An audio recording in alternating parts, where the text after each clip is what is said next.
শুধুমাত্র চোখ, কান, হাত, পা, কর্ণ, নাসিকা থাকলে মানুষ মানুষ নয়।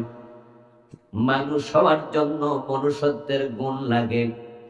গুণ যদি না থাকে তাহলে মানুষ মাঝে মাঝে কিছু লোককে বলে তুই একটা অমানুষ। বলেনি?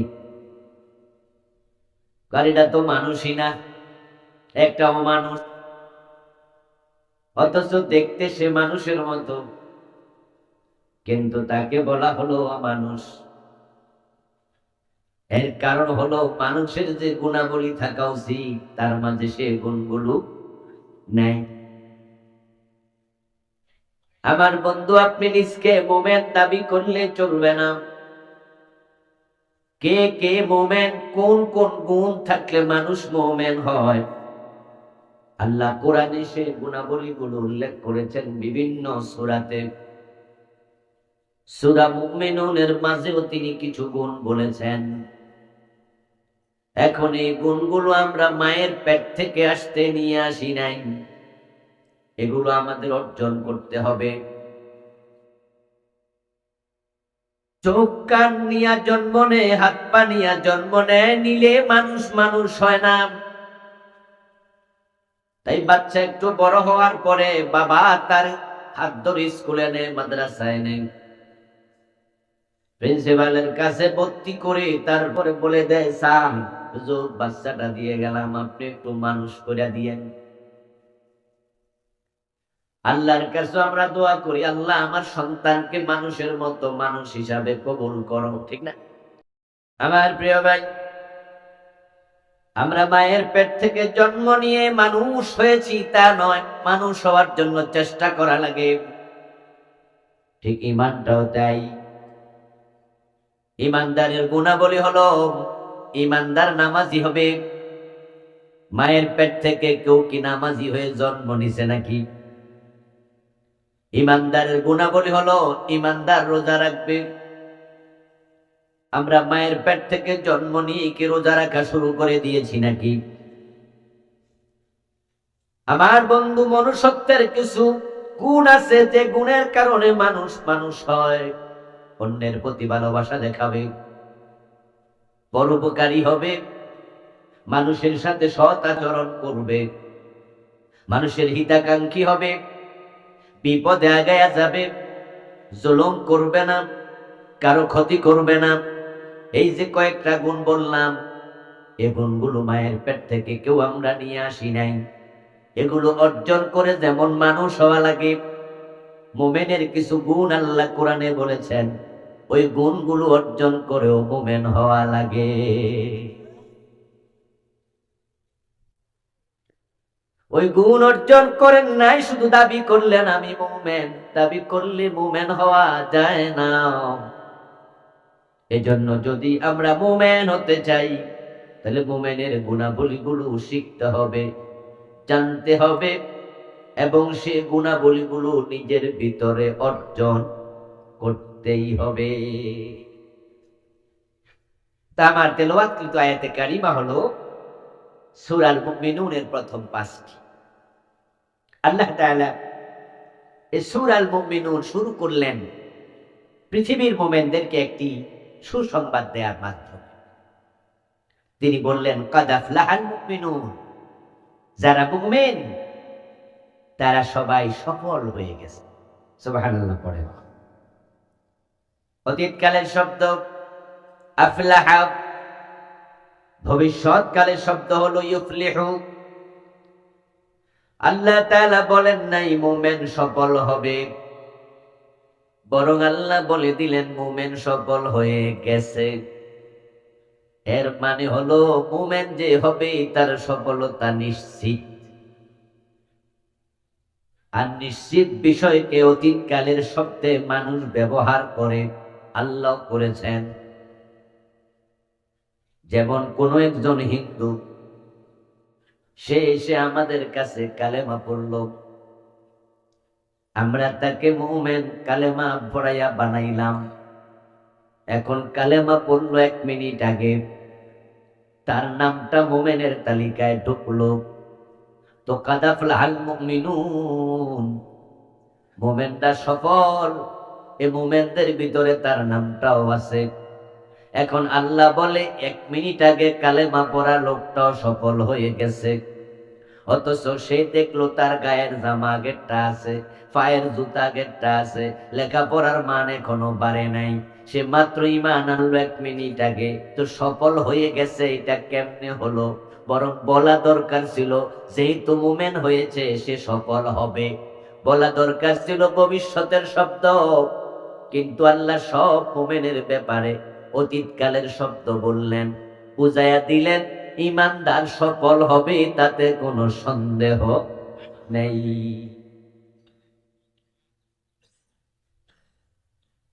আমরা নিশ্চিত বিষয়কে অতীতের শব্দ দিয়ে ব্যবহার করি। যেমন মহিলা যখন চুলার উপরে চাল বসায়, পানির মাঝে চাল দিয়া নিচে দিয়া আগুন জ্বালাইয়া দেয়। আমরা জিজ্ঞাসা করছি কি করেন চাচি আম্মা? কয় ভাত রান্ধি। চাল ফাঁকায় না ভাত ফাঁকায়? কথা বলে না। কিন্তু চাল ফাঁকায় কি বলে? বলতেছে ভাত রান্নতেছে। আসলে তিনি ভাত রান্না করছেন না, চাল ভাত হবে। কিন্তু তিনি জানেন যে আমি যেভাবে বসাইছি এটা যে ভাত হবে তাতে কোনো সন্দেহ নাই। আমি তো আর এখানে চালের জায়গায় নুড়ি পাথর দেই নাই, ইটের টুকরা দেই নাই। আমি চালে দিছি, পানিও আছে, আগুনও জ্বলছে, তো 15-20 মিনিট পরে ডেফিনেটলি ভাত হবে। এজন্য তিনি চাল বসাইয়া ভাত, এটা অগ্রিম বলেছেন। আমরা এতে কেউ দোষ করি না। আপনি ঢাকায় রওনা দিচ্ছেন, কাপড় চোপড় পরে, পকেটে মানি ব্যাগ নিয়ে, চুল টুল আশ্রাইয়া আপনার ওয়াইফকে, আপনার সন্তানদেরকে সালাম কালাম দিয়া বললেন যে আমি যাচ্ছি ঢাকা। 15 মিনিট 10 মিনিট পরে কোনো একজন বাসায় এসে জিজ্ঞাসা করলো অমুকের বাপ কই? তখন আপনারা জবাব দেন ঢাকা গেছে। উনি কি ঢাকা এখনো 15 মিনিটে গেছে গা? আপনিও জানেন যে মাত্র মনে হয় হয়তো হোসেনপুর বাজার পর্যন্ত এখনো যায় নাই, কিন্তু আপনি বলেন নাই যে ঢাকা যাচ্ছে, হয়তো হোসেনপুরের রাস্তায় আছে। এত ব্যাখ্যা করেন, আপনি বলে দিয়েছেন ঢাকা গেছে। আচ্ছা, এটা কি মিথ্যা কথা হয়েছে আমরা কেউ মনে করি? কারণ আমরা জানি উনি ঢাকা যাওয়ার জন্য 100% প্রস্তুতি নিছে, জামা কাপড় পরছে, মানি ব্যাগ পকেটে নিছে, অলরেডি করতে বের হয়ে গেছে। এর মানে ঢাকা যাওয়ার বিষয়ে কোনো রকমের সন্দেহ নাই। এই জন্য আমরা অগ্রিমটা বলে ফেলেছি অতীতের শব্দ দিয়ে। আসলে যারা মুমিন তাদের সফলতা কেউ ঠেকাতে পারবে না। সুবহানাল্লাহ। মুমিনরা ঈমান আনে কার উপর? মাশাআল্লাহ, কার উপর? ইউমিনুনা বিল্লাহি ওয়া রাসূলিহি। আমরা মুমিন হইছি আল্লাহ এবং তার রাসূলের উপর ঈমান এনে। আর আল্লাহর উপর যে ঈমান আনে সে ব্যর্থ হবে কেন? কারণ সব সফলতার মালিক যিনি, তার উপর ঈমান এনেছি। আল্লাহ তাআলা মুমিনের ব্যাপারে কোরআন মাজিদে বলছেন, আল্লাহু ওয়ালিয়্যুল্লাযীনা আমানু ইউখরিজুহুম মিনাজ যুলুমাতি ইলান নূর। যারা মুমিন হয় আল্লাহ বলেন আমি আল্লাহ তাদের বন্ধু হয়ে যাই। আল্লাহু ওয়ালিয়্যুল্লাযীনা আমানু, যারা ঈমান এনেছে আল্লাহ নিজে ঘোষণা দেন আমি আল্লাহ তার বন্ধু। ইউখরিজুহুম মিনাজ যুলুমাতি ইলান নূর। আর আল্লাহ তাআলা যার বন্ধু হয়ে যান, আল্লাহ নিজে বলছেন আমি আল্লাহ তাকে আর অন্ধকারের ভিতরে রাখি না, ব্যর্থতার ভিতরে রাখি না, হতাশার ভিতরে রাখি না। আমি আল্লাহ মুমিনকে অন্ধকার থেকে আলোর পথ দেখাইয়া দেই। আমি মুমিনকে সফলতার প্রান্তরে পৌঁছাইয়া দেই। আমার বন্ধু আবু বকর সিদ্দিক রাদিয়াল্লাহু তাআলা যখন ঈমান আনলেন, তখন তিনি ছিলেন মক্কার একজন বড় ব্যবসায়ী। কিন্তু ঈমান আনার পরে ব্যবসায়ী আগের মতো আর সময় দিতে পারেন না। রাসূলের পিছনে পিছনে এখানে সেখানে যাওয়া লাগে। তাই আগের মতো দোকানে বসার মতো হাতে সময় আর নেই। বিভিন্ন লোক ঈমান এনেছে, তাদের উপর তাদের জুলুম অত্যাচার কাফেরদের চলছে, যারা গোলাম ছিলেন তাদের মাঝে বেলাল একজন।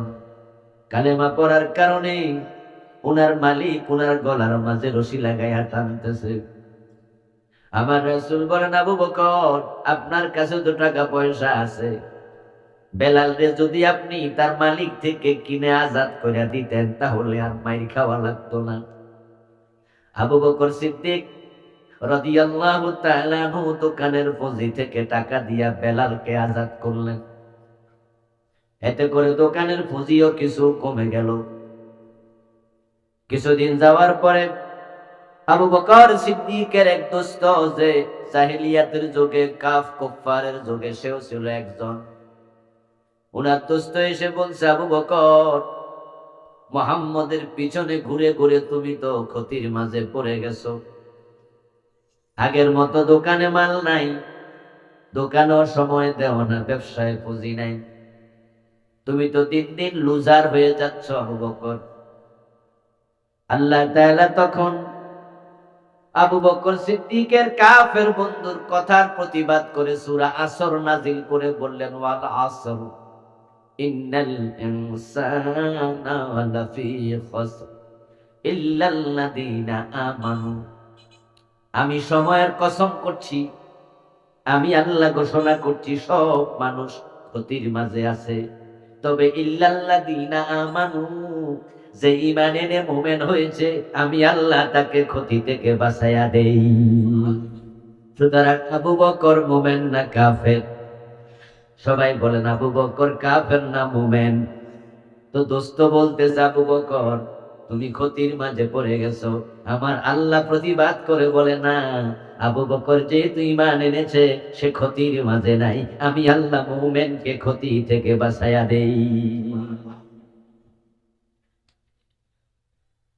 আপনি যদি মুমিন হন তাহলে আপনিও সফল, তবে মুমিন হতে পারলেন কিনা সেটাই বড় কথা। এবার আপনারা যদি সফলতার সংজ্ঞা খোঁজেন এবং বর্তমান পৃথিবীর মানুষের চোখ দিয়া সফলতার ব্যাখ্যা খোঁজেন, তাহলে আল্লাহর কথার সাথে মুমিনদের মিল পাবেন কম। কারণ আমরা চোখে যেটাকে সফলতা ভাবি সেটা বেলালের ভিতরে নাই, খাব্বাবের ভিতরে নাই, খোবাইবের ভিতরে নাই, আম্মারের ভিতরে নাই, সুহাইলের ভিতরে নাই। আমরা যে সফলতা খুঁজি সেটা হলো টাকাওয়ালা। আমরা সফল মানুষ ভাবি বড় ব্যবসায়ীকে, বড় চাকরিজীবীকে, বড় শিক্ষিত মানুষকে, বড় ক্ষমতাওয়ালা মানুষকে, যিনি মেম্বার, যিনি চেয়ারম্যান, যিনি এমপি, যিনি মন্ত্রী, তিনি হলেন ক্ষমতায় সফল। যে বড় ব্যবসায়ী সে হলো ব্যবসায় সফল। যে ভালো ডাক্তার সে তার এই বিদ্যাতে সফল। যার টাকা আছে, ক্ষমতা আছে, দুনিয়ার মানুষ তাকে সফল মানুষ ভাবে। এই ব্যাখ্যা যদি ঠিক হয় তাহলে বেলাল তো ব্যর্থ, কারণ বেলালের তো থাকার ঘরও ছিল না। রাসূলুল্লাহ সাল্লাল্লাহু আলাইহি ওয়াসাল্লামের মসজিদের বারান্দায় যারা থাকতেন তাদের সংখ্যা ছিল 70-এর মতো, কখনো বাড়তো কখনো কমতো। ওই 70 জন লোককে বলা হতো আহলুস সুফফাহ। হযরত বেলাল ছিলেন তাদেরই একজন। থাকার জন্য ঘর নাই, বিয়ে করবেন বউ রাখার জন্য জায়গা নাই, তাই তারা ছিলেন অনেকে বিবাহহীন। খাওয়ার জন্য খাবার নাই।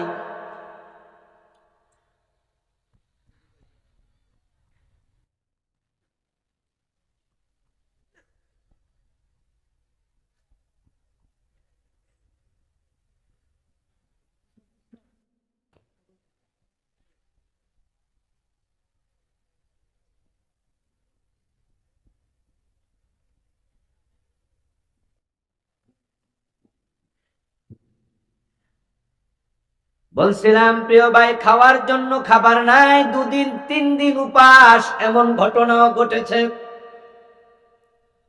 হযরত আবু হুরায়রা রাদিয়াল্লাহু তাআলা আনহু হাদিসের সবচেয়ে বড় মুহাদ্দিস।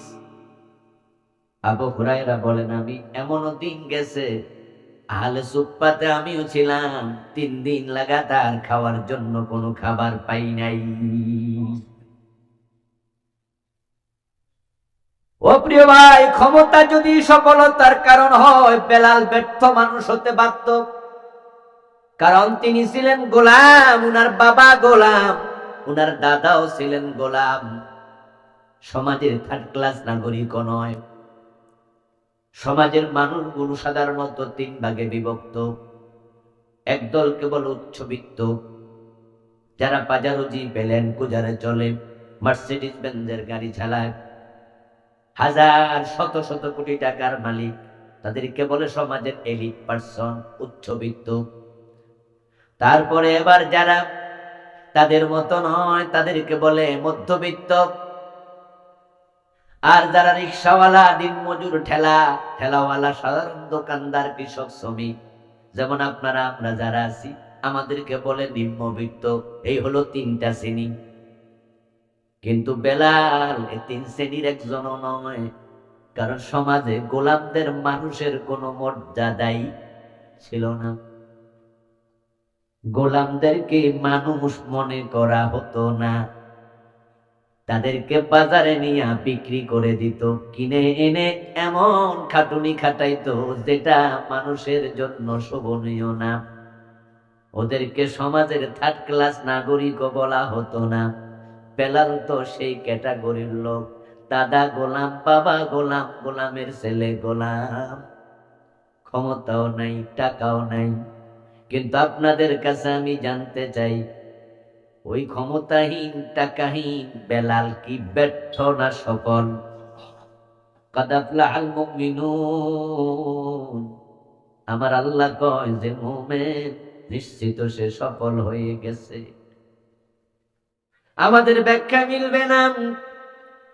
আমরা তো টাকার ক্ষমতাকে সফলতা ভাবছি। এই জন্য আমার আজকের মাহফিল, আপনারা যারা মোটামুটি পয়সাওয়ালা মানুষ আছেন, আপনার আখেরাত কি আপনার দরকার নাই। দুনিয়াতে ভাবেন আমার এই আছে, ওই আছে, আমি সফল। ছেলে যদি মাসে 5 লাখ টাকা ইনকাম করে, বাবা মনে মনে কয় যাক আমার ফুটটা সফল ফুট। ও দোস্ত, যদি তাই হতো, দুনিয়ার সবচেয়ে সফল মানুষের নাম হতো ফেরাউন। কারণ তার হাতে মিশরের ক্ষমতা ছিল। টাকার নাম যদি সফলতা হতো, সবচেয়ে বড় সফল মানুষের নাম হতো কারুন। কারণ সে দুনিয়ার সবচেয়ে ধনী লোক ছিল। অথচ ফেরাউন এবং কারুন, আমরা কেউ তাদেরকে সফল মানুষ মনে করি না। বরং তামাম দুনিয়ার 800 কোটি মানুষের মাঝে ফেরাউন নামে একজন লোকও পাওয়া যাবে না। এই নামটা পর্যন্ত মানুষ ঘৃণা করে। হযরত ওমরের জন্য বলেছেন, মানে তাজ্জা বিমাকানিহি ফালিয়ানজুর ইলা ফিরআউন ওয়া মান তাজ্জা বিমালিহি ফালিয়ানজুর ইলা কারুন ওয়া মান তাজ্জা বিনাসাবিহি ফালিয়ানজুর ইলা আবি লাহাব ইন্নামাল ইজ্জাতু বিত্তাকওয়া। ক্বালা তাআলা ওয়া তিলকাল জান্নাতুল্লাতী নুরিসু মিন ইবাদিনা মান কানা মুত্তাকিয়া। সুবহানাল্লাহ। অর্থ দুনিয়ার সম্রাট ছিলেন হযরত ওমর, অর্থ দুনিয়ার প্রেসিডেন্ট ছিলেন। কবি নজরুল চমৎকার ভাবে বলেছেন, অর্থ পৃথিবী করেছো শাসন, তুলার তখ্তে বসে খেজুর পাতার প্রাসাদ তোমার বারে বারে গেছে খসে। হযরত ওমর বলেন, দুনিয়ার মানুষ শোনো, যদি কোনো ব্যক্তি ক্ষমতার চেয়ার পেয়ে মনে করে সে সফল হয়ে গেছে, আমি ওমর তার পরামর্শ দিব সে যেন ফেরাউনের দিকে তাকায়। মিশরের প্রেসিডেন্টের চেয়ার তার হাতে ছিল, মিশরের প্রেসিডেন্টের পদে ছিল, কিন্তু দুনিয়ার কেউ ফেরাউনকে সফল মনে করে না। এতে প্রমাণ হয় ক্ষমতার নাম সফলতা না।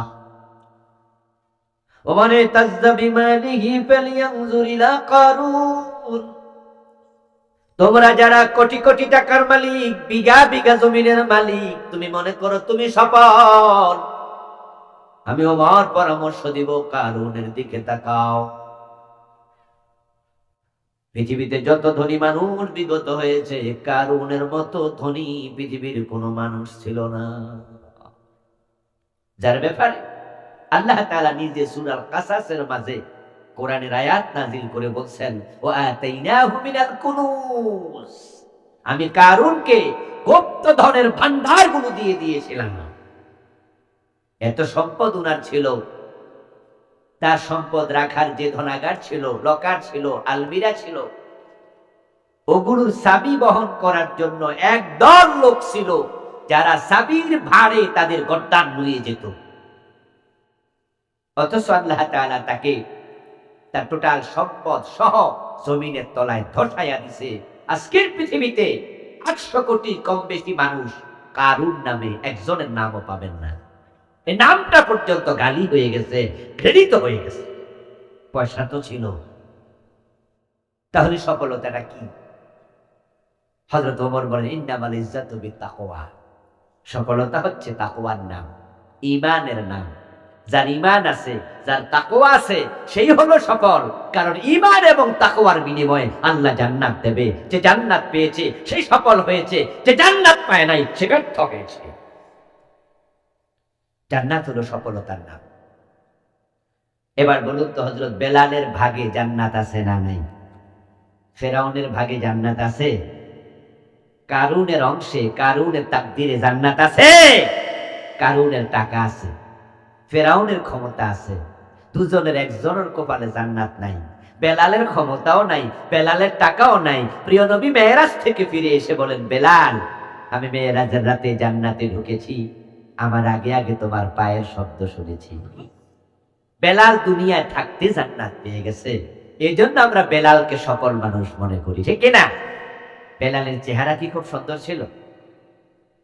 আমরা সবাই জানি যে উনি ছিলেন কালো মানুষ।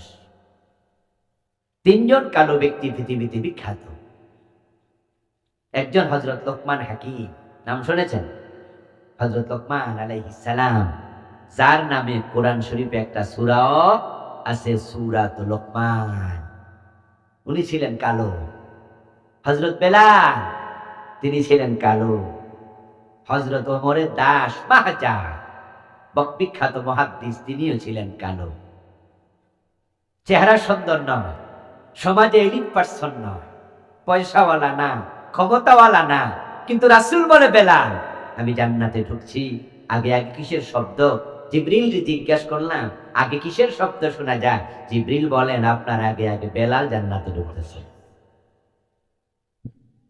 প্রিয় নবী যে বাহনে চড়ে জান্নাতে ঢুকবেন, সে বাহনের রশিটা আল্লাহ হযরত বেলালের হাতে দেবেন।